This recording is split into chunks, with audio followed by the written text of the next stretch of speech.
Boost வேணுமா? அதாங்க படிச்சுட்டுனா cellphone stop பண்ணும். அம்மா திடீர்னு தான் கூப்பிடுறாங்க. சில டைமில் வந்து அவாய்ட் பண்ணிட்டோம் அப்படின்னா, நம்ம அப்பா இல்லைல்ல, அம்மா மட்டும்தான். அம்மா கொஞ்சம் அப்செட் ஆகிடுவாங்க. அதுக்காக அவங்க ஃபோன் எப்போ வந்தாலும் மேக்ஸிமம் முடிஞ்ச வரைக்கும் அட்டன் பண்ணிவிடுவேன். அவள் அதே தான் திருப்பியும் ஒரு மெசேஜை டெலீட் பண்ணிட்டா. அதனால் சரி, நான் அந்த டைம் ஸ்பேஸை வந்து அவங்களுக்கு அவங்க ஃபோன் வந்தாலே கண்டிப்பாக அட்டன் பண்ணிடுவேன்.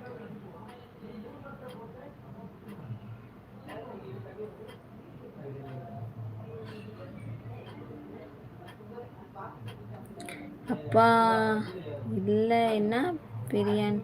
அப்பா இல்லை.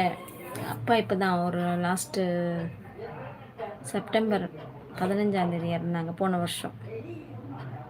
இப்போ செப்டம்பர் வந்துச்சுன்னா 1 இயர் ஆக போகுது.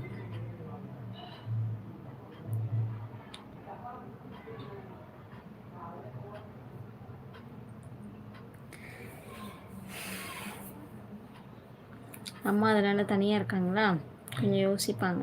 யாரும் இல்லை அப்படின்ட்டு ரொம்ப யோசிக்க ஆரம்பிச்சிட்டாங்கன்னா ரொம்ப கஷ்டம். எதையாவது யோசிச்சு அழுதுகிட்டே இருப்பாங்க. அதனால் அவங்க எப்போ கால் பண்ணாலுமே மேக்ஸிமம் ஃபஸ்ட்டு ப்ரிஃபரன்ஸ் கொடுத்து எடுத்துடணும்.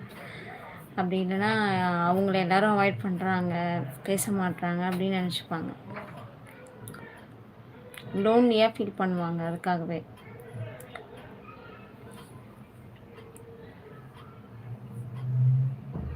No feeling biryani. ஃபீலிங் வந்து எனக்கு இருக்கோ இல்லையோ, எங்கள் அம்மாவுக்கு அதிகமாக. நம்ம ஃபேமிலியோடு இருக்கிறோம், அந்த டைம் தெரியாது. அம்மா தனியாக இருக்கிறாங்கல்ல, அதனால கொஞ்சம் இல்லை, ரொம்பவே கஷ்டமான ஒரு விஷயம். அதுவும் அவ்வளோ பெரிய வீட்டில் அவங்க தனியாக இருக்கிறேன் அப்படின்றது